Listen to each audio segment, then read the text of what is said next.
Ассалаумағалейкум құрметті көрермендер және достар, сіздермен бүгін мен Clash.kz арнасы. В общем, достар, мен өздеріңіз көріп тұрғандарыңыздай байқаған шығарсыздар, менің каналымда 2 аптадай видео шықпай кетті. Бұның себебі мен өзімнің официальный группамда, яғни ресми группамда ВКонтактеде ссылкасын описаниеде қалдыратын боламын. Сонда мен өзім неге екенін жазған болатынмын. Яғни менде интернет шамалы болып қалды. Және де мен интернеттің сәл болсын түзедім. Енді кішкене шама бар, видео шығаруға. Бұрында сұраныс жоқ еді. Және де менің кланда көбісі кетіп қалды. Яғни біздің кланда качай детіп алып, кубок жинап, яғни 12-қа троюға көбісі кетіп қалды топовый кландарға. Және де мен өзімнің кланды шақырамын. Яғни көп кландарды біздің кланның жігіттері және қыздары. Мен 12 жарларын кетіп бердім, 37 адам қалды. Мен өзімнің бірінші аккаунтымда 7-ші аренаға өттім. Бұл деген өте керемет. Яғни және де бүгінгі мен видеомда 2-ші аккаунттың туралы айтқым келеді. Яғни 16 трофейден кіріңіздер, кіре алмасаңыздар 1400-1600-ға түсіп тұрамын. Яғни және де в общем так, енді біз так, және де мен өзімнің жаңа кланда, өзіңіз білетін шығарсыздар, мен кландағы жігіттермен дуэл деген бірінші бөлім шығарған болатын. Яғни ол рубрика сіздерге ұнады деп ойлаймын, себебі лайк, просмотр көп жиналды. Яғни 23 минуттық болды. Және де кланға кіріңіздер, сіздер сол жаңағы рубрикада бола аласыздар. Яғни менімен дуэл болып, мен оны видеоға түсіріп, яғни YouTube-ке жіберетін боламын. YouTube-та бола аласыздар. Кланға кіріңіздер, топовый игроктарды күтеміз. Және де мен өзімнің атакаларыма келетін болса, бұл кланда мен 4-ші уровенмін. Яғни бұл жерде кеше мен аккаунтымды тауып алдым, болса аккаунтымды мен бастаған болдым. Яғни в общем кеттік. Плюс 30, 0, 29, минус 20 осылай кете береді. Яғни мен сіздерге қалай 6-шы уровенді жеңген туралы көрсеткім келіп тұр. Яғни көріп мен бұл повторды көрсетемін. Яғни бұл жерде 6-шы уровендік противник 3-ші аренада. Яғни ода дракон бар, маленький, және де ракета бар, және ведьма бар. Көртіңіздей, мен осылай бір башиясын кішкене болсын арсықыпа қалдырдым. Және де здание қорғауға дефке специально осына қойдым.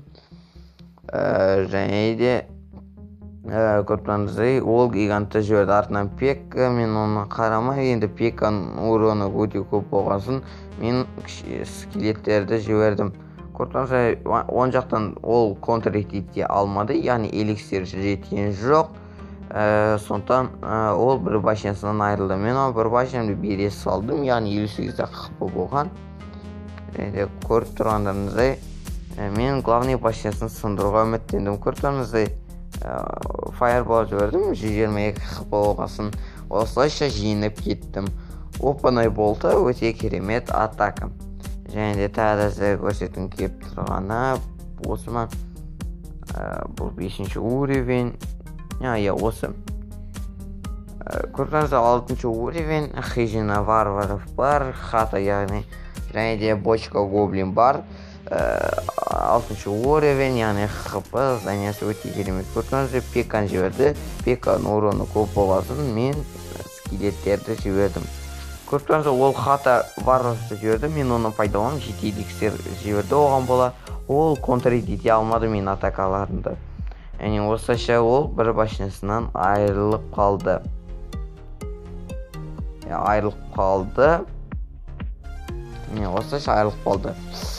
Так, енді мен өзімнің атакамды жалғастырамын қазір. Ол бочка гоблиновты жіберді, мен бұл жерге оны контр-ете алмадым. Көртімін 1700 хп-дан ол менің башыма 600-дай хп қалдырып тастады. 600-ға. Көртіңізде, осы противникке рахмет айтқым келеді. Менің главный башыма, яғни оған окружение атып, яғни фаербол жіберіп, оны ашықландырып жіберді. Ол да ататын болады. Сол үшін противникке рахмет айтамын, және де мен күрді жібердім. Көртіңізде, астыдан атака жалғастырамын, валкирия жіберілінеді. Сосын мен оны байқадым, қалайша гигант жібергенін. Мен бұған не істеген жоқпын, яғни қалайсам болады. контрить еткен жоқпын. По-любому мен башымда аз хп қалды. По-любому алып кететінін білдім, және де атакамды жалғастырдым. Көріп тұрғандарыңыздай, ол менің башымды алды. Мен атакамды жалғастырып жатырмын. Көріп тұрғандарыңыздай, және де мына контрить салдым.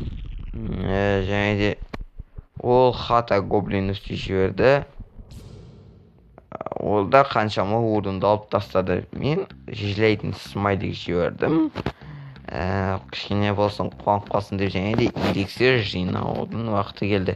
Көрдіңіз, ол ракета жіберді, ал эликсирге мен оны пайдаланып принц жібердім. Және де ол мен атакамды контрить еткен жоқ, яғни ол фаербол жіберді контрить етудің орнына. Көрдіңіз, ол башасынан айырылып қалды. Өте керемет атака, мен оны күлдіріп жібердім. Және де соңғы тағы осылайша 5-ші, 4-ші уровендерді дегілерді жинуге болады. Және де начинающих рояльцев дейді ғой, яғни новичоктарға осындай колоданы кеңес беремін алуға. Егер сіздерде скелет болмаса, оны подрывник, яғни бомбермен заменить ете аласыздар.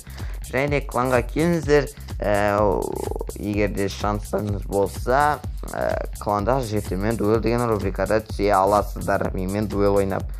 Ал сәттілік, видео ұнаса лайк басыңыздар, реп жасаңыздар, және де каналға тіркелуді ұмытпаңыздар. Амандықта жүздескенше, келесі видеода кездескенше достар.